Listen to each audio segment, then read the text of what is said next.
click a button so you can see. Can you see James? Yay! I'm here with James. James is in Thailand.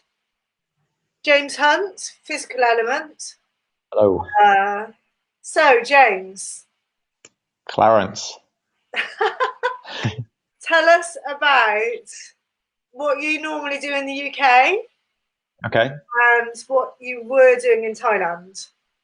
Okay, so back in the UK, I'm a sports massage therapist and I teach fitness classes, gymnastic rings. Claire knows about that. Handstand classes and kind of like physical education, kind of understanding how the body works and stuff like that. Yeah. I came out to Thailand. When did I come out? I've been out here 5 weeks. So I came out 5 weeks ago to start a 200-hour yoga teacher training course, which I've been looking at doing for years, but I wanted to find the right one, which I finally found, which was amazing. Yeah. But as soon as we got out here, we realized that we had to make the decision to either risk getting trapped out here, but complete the course, or leave halfway through the course and default and not complete. Yeah. So we started off with 13 people. We ended with 7 who finally completed, all different nationalities. People got called home from week 1, all the way up into the 4th week. We had a couple of Italians with us that were told that actually, if you don't come home now, you won't be allowed to come back. Wow. So it was a big decision for people to stay from all over the world. It was a big decision for people to kind of stay and finish the course, but we kind of took that conscious decision. But it was the right thing to do. But it means that now we're here. There's myself and 5 others that are now here with no boats off the island, no flights. And if we do book a flight, it gets cancelled within a couple of hours. Okay. And as it's looking, we tried to book flights for May the 3rd, and now they're starting to be cancelled as well. So it looks like it could be even longer. So you guys weren't able to stay where you were doing your yoga teacher training? So within the first couple of days, we kind of made the decision, because there was a group of us, to self-quarantine and self-isolate. So we isolated for 28 days. We didn't go out. We stayed within the confines of the apartments and stuff, to make sure that we could carry on and finish the course. Yeah. During that time, people would start to leave and kind of fly back home, because just doing what they thought was right.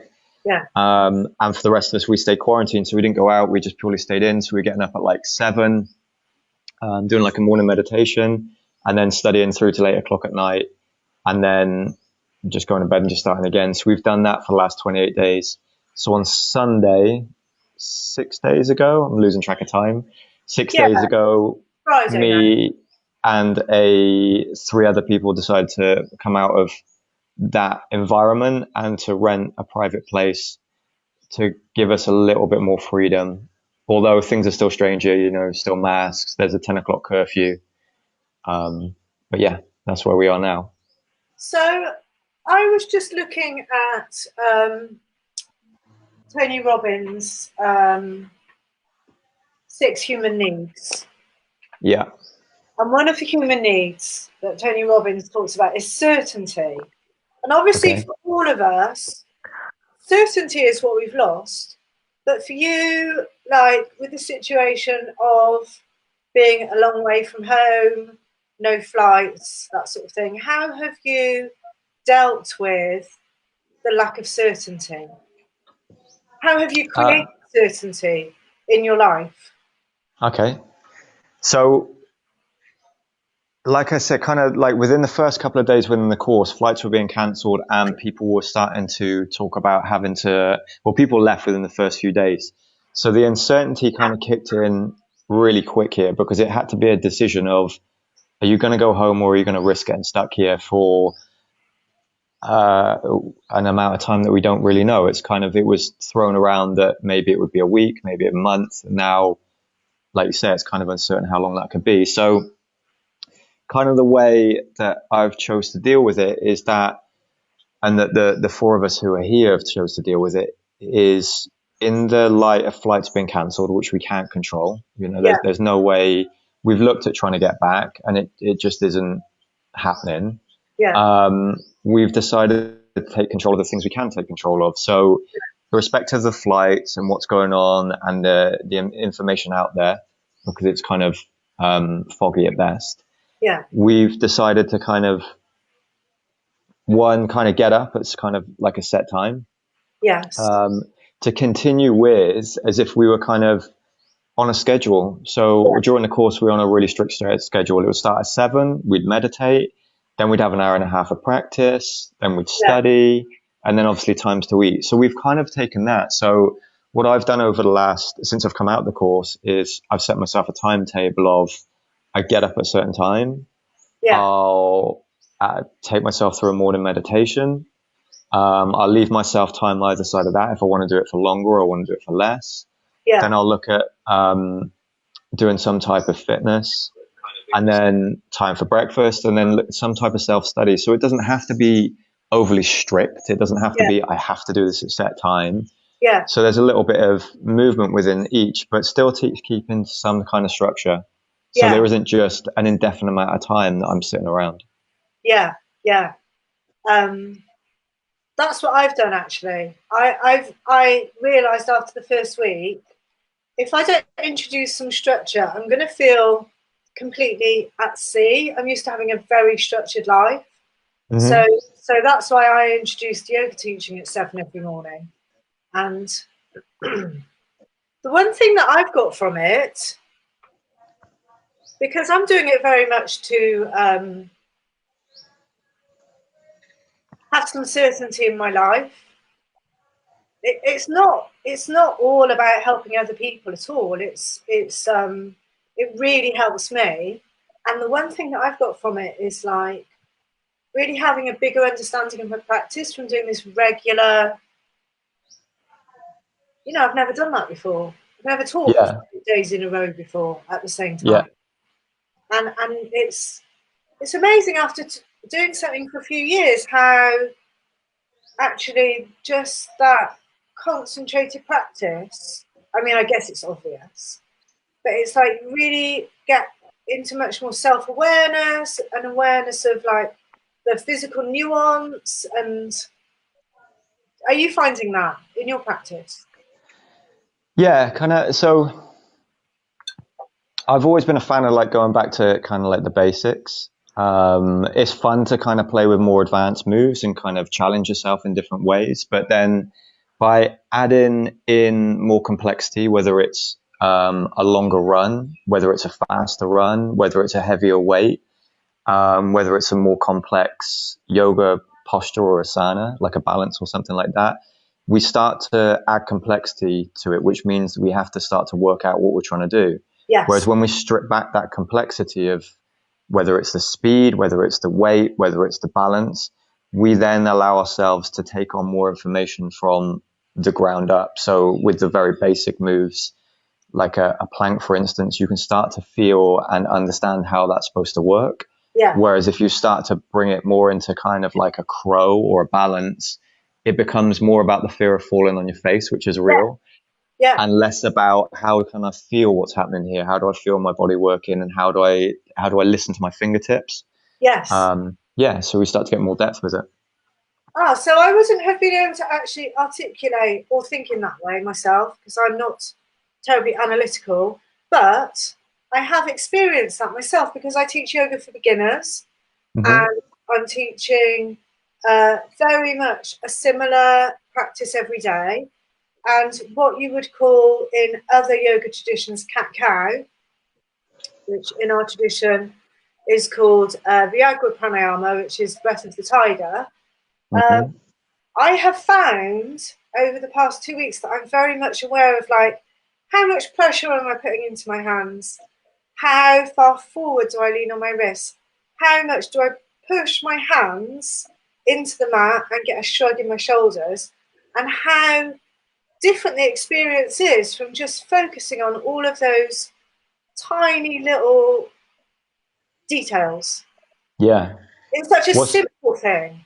Yeah. What's really nice, like with the moves that could be considered simple, like the cat-cow, even child's pose or tabletop or any of these moves that could be considered basic, they this is where if we don't start to learn to move right with these postures, or we compensate in these postures, all as we do is we start to layer that compensation on top and on top and further and further. So as we add the complexity, then the compensation gets stronger. So by stripping it back to something like cat-cow, by learning to move on the breath and understand how the breath is working, we start to lock down those primary movements, and we then start to move up to that next level. But we can only do that by kind of understanding those movements to begin with and listening to the body and just slowing it down. Yeah. And like, I feel like I have very much more body awareness from doing that. So that if I did a tiny bit of stuff on the rings last night, just like literally putting my weight on the rings. Yeah. The rings quite high. So I was also like trying to be on the rings and lifting my feet up, which obviously I can't get them up. I can't get them up to a right angle, but just that awareness I found is, and also because I'm doing the yoga, I'm warmed up. It's a different awareness. It's different awareness because there's no outside influence. Yeah. Because of being alone all the time. I think with the body weight stuff, it gets really easy to kind of think it's just my body weight, so therefore I should be able to do it. It's just a stretch, so therefore I should be able to do it. Whereas when we kind of take it to a weightlifting type scenario, if we were to pick up a weight that's say twice the weight that we're able to lift, you know, so I don't know, we're going to do like a bicep curl, but we're going to pick that weight up and it's too heavy for us. We would expect to either one, get hurt, or two, compensate to be able to lift that up. Yeah. When it comes to body weight stuff, we sometimes lose the same reasoning. You know, sometimes things are just out of our grasp. So when it comes to like doing a stretch, we'll compensate to get deeper into maybe getting our hand onto the floor or a block. And then the same with bodyweight stuff, like with the rings or with balances. Again, it comes back to that compensation. Yeah. And stripping it back to the basics and building that strength from there. Yeah. And then something else that Tony Robbins talks about is one of the human needs is growth. So how do you feel, how have you structured your day? I know you've already gone through that a bit. How have you structured your day? And how do you feel that that's helped you with your growth? Because you could, quite honestly, just be lying on the beach, going to the shop, getting some food, and getting fed up, getting stressed about flights, couldn't you, if you wanted to? Yeah, and that was whilst we were on the course and people were leaving, that was very much talked about a lot. It was talked about every day because every day someone else's flight was cancelled and every day someone else was trying to get off the island. So it was very much within our environment. But I've kind of decided to kind of take it as an opportunity. Before I came out here, it took me a long time to sign up to this course. It took me a long time to mentally get to the point where I felt that I could leave for a length of time without risking the business, risking kind of what I built, and also kind of feel like I'm not letting people down. So clients, people I work with regularly, PT clients who I see weekly. So it's a real conscious decision to kind of come out of here for that amount of time. Having made that decision, I then took the decision to actually, rather than having a week out the other side and having a break after the course, I'd rush back and get straight back into things. Yeah. Now that's kind of been taken out of my hands and I'm out here, I don't have the same pressure to get back because I can't work back at home. There's nothing for me to come back to. I don't have a job and I couldn't work back there. So actually, I've taken the steps to see it as a real opportunity rather than panicking about the fact I've got no work and I can't do anything and rushing home to come back to quarantine. I'm taking the time to really break down and look at where I want to go. Where was I before I came out here? How was I working? Was that where I wanted to be? Yeah. And just stripping back, like we were just talking about stripping things back to the basics from an exercise point of view, actually stripping life back to the basics in the sense of, was the way I was working actually going to end up where I want to be? You know, working in that way, kind of, we get stuck in these patterns of habit and rushing around with commitments. Yes. I think now one of the biggest things I see, although it is it's a lot of pressure and tragedy, and we've never seen this before, Yeah. is an opportunity in a sense of we don't have the same daily pressures, the same routines, the same commitments that we had. That's Yeah. been stripped and taken away, which allows us then to look at what is actually going on with my life, where am I, and is it where I want to be heading? Yeah. And when I FaceTimed you the other day, so I wasn't in a very good space last week, and when I FaceTimed you, I wasn't feeling like terribly enthusiastic about my day. Yeah. And you were talking about really focusing on direction, Mm-hmm. like direction being a big focus for you. And I found that really helpful, like, because I've heard coaches who I follow saying, this is a great opportunity to get the life you've always dreamed of. And my feeling was, well, I already had the life I always dreamed of. I loved my life. I want it Yeah. back. But Yeah. but having gradually each day let that go a little bit and just allowed myself a little bit more acceptance of the situation each day, I can see that actually I don't need to be in the shop all the time. I could be teaching yoga more. I am actually getting new coaching clients all the time. So it could be that I actually let go of a lot of my roles in the shop, which somebody else could easily do, and focus more on my well-being.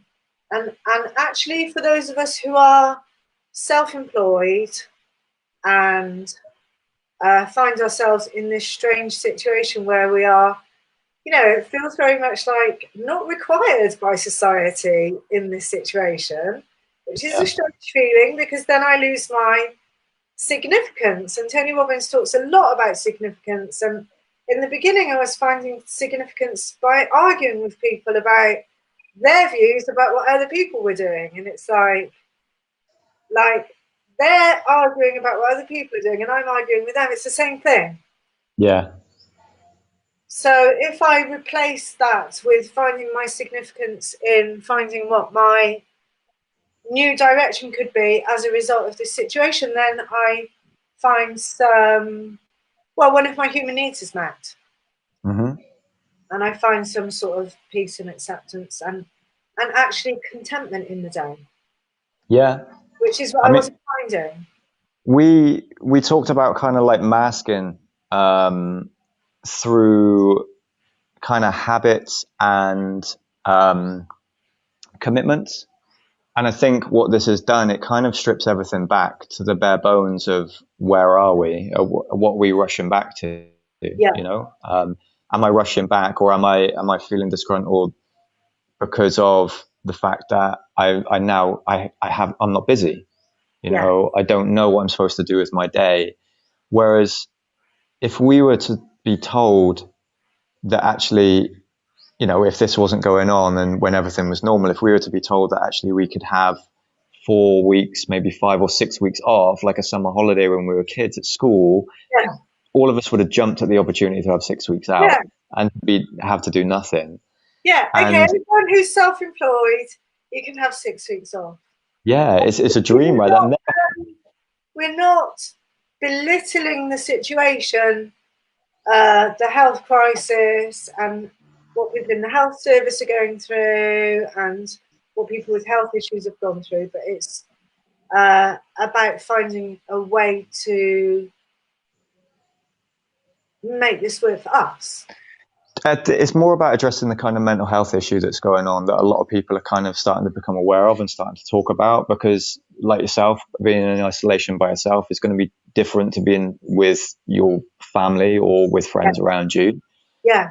So there's different pressures for people, and it's not making light of the situation in any way, but the situation is out of our control.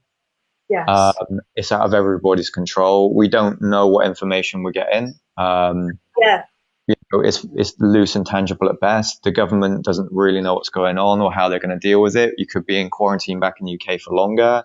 Yeah. My flights got cancelled for the foreseeable future. We don't really know. So it's not making light of the situation, but it's dealing with the mental health aspect of how can we make it better mentally for ourselves, Yeah. and how can we make it into more of an opportunity for moving forward with greater mental clarity. Yes. What I mean by that is this, coming back to the kind of way of looking at it as an opportunity, in the sense of, if we had 6 weeks out with no commitments, Yeah. what will we do with that time? And would you want to rush back to what you were doing before? And there's nothing wrong with going back to the way it was before. There's nothing wrong with, actually, I love my job and I love my life and I'm quite happy with that. That's totally fine. But if we're kind of at the point where we start to realize that we're masking through commitments and rushing around, maybe it's time to kind of just take some time, which we've been granted now, just to look at it in a different way. Yeah. Yeah. And I was going to say something, it's completely gone. I cannot remember what it was. 6 weeks, 6 weeks off. Not only 6 weeks off, 6 weeks off with no distractions. Completely. Like, and it's the lack. I'll go to the seaside for the weekend. I'll catch a flight and go to Goa. That would be my thing. 6 weeks off, I'll go to Goa. No going out dancing. No having my friends round for dinner. No going shopping. No hanging out in cafes. Actually, no distractions. Yeah. And like you said to me the other day when we were on FaceTime, when else are we going to get that opportunity? Yeah, completely. Because we're all going to go back to, at some point, back to how it was before. Yeah. Possibly.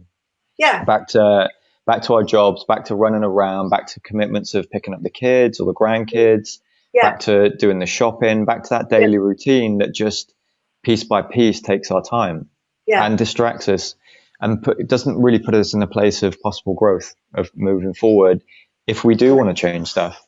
Yeah, absolutely. You know? Absolutely. So, cool. Yeah. So,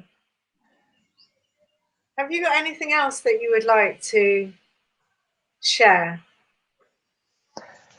Not really. It's kind of, we kind of covered it really. It's kind of, I've taken the opportunity to kind of bring a different structure to my day. And actually, one thing we were talking about the other day was social media. That's one thing I like to kind of say, which is ironic because we're on social media right now. Yes. Slight hypocrisy to it, right? Yeah. But that was a good point. Yeah, that actually we kind of get up in the day, we go about our day. I got into the habit back at home that I'd get up, I'd start my day with social media and replying to emails and kind of work stuff. And then go and have some breakfast, get back on emails, get distracted, maybe get back on Facebook or Instagram. And it's very easy to lose track of time within that, within those kind of fields and within those apps. And what we start to realize is actually we spend hours on these. And we are coming back to the mental health aspect of scrolling through Facebook or Instagram and seeing people make artisan breads or being very creative or doing exercise. Yeah, you bastards, so creative. That's what you were saying. Look, they've made sourdough bread and I've just spent 4 hours scrolling. Yeah, and I've wasted my time. Yeah, and there's nothing wrong with making artisan bread. I'd love to have some sourdough right now. I could make some. I'd embrace it. It's very good. Can you send it over? That'd be great. Yeah. But it comes back to that same thing of, there's that realization of, well, I've sat here for 4 hours and scrolled. Whereas other people seem to have been like uber productive and done all these massive stuff. There is nothing wrong with doing either. However, if that scrolling is starting to, like affect you mentally, or maybe you don't realize it's affecting you mentally, maybe it's time to get off social media a little bit and just bring that structure of, actually, this is when I'm going to go on social media. This is what I'm going to do now for the next hour, and set your day out in a structured way. That's what I found has really helped, because actually social media will suck that time. Yeah. And like we were saying the other day, we can spend, I don't know, easily an hour on Facebook a day. Whereas if we were to spend an hour over the next 365 days learning Spanish. 5 hours. Or 5 hours, yeah, But so one thing we said the other day was like, if I said to you, can you spend an hour each day learning Spanish? You're like, that's a ridiculous amount of time. I can't commit to that every day. Yeah. However, we can commit a lot more to social media. Yeah. Yeah. So seeing how we can be not more productive. It doesn't have to be all about growth and productivity, because sometimes it's just about getting by. But Yes. maybe just looking at it a different way. Yeah. And that's another thing we were talking about. Like, there's this massive pressure to,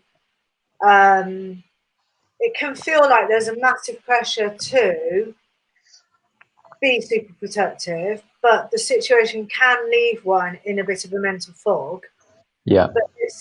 But it is about allocating time to maybe listen to music without the news, or read a book without scrolling, or just have some quality time to oneself.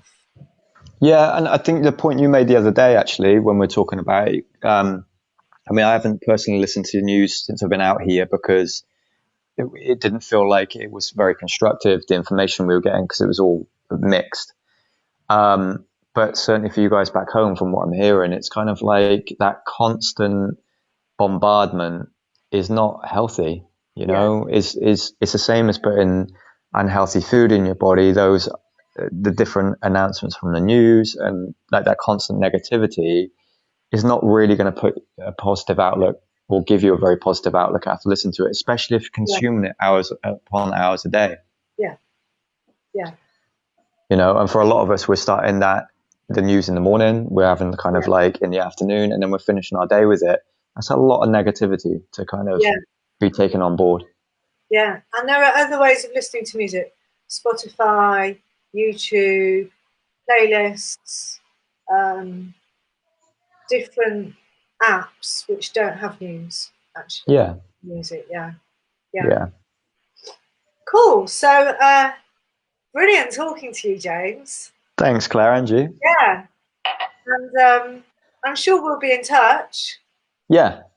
And you'll be running classes in Stroud when you get back, and doing personal training, and eventually when I get off this island, I'll be back. Yeah. Is it far to swim? Sorry? Is it far to swim? It's not too far to, well, yeah, possibly. I don't think I'm up for that challenge. Thanks, Claire. Yeah, brilliant talking to you, James. And you. Take care, and thanks a lot for sharing Thank you. what you've learned. No worries. Thank you for your time. Yeah, bye. Bye.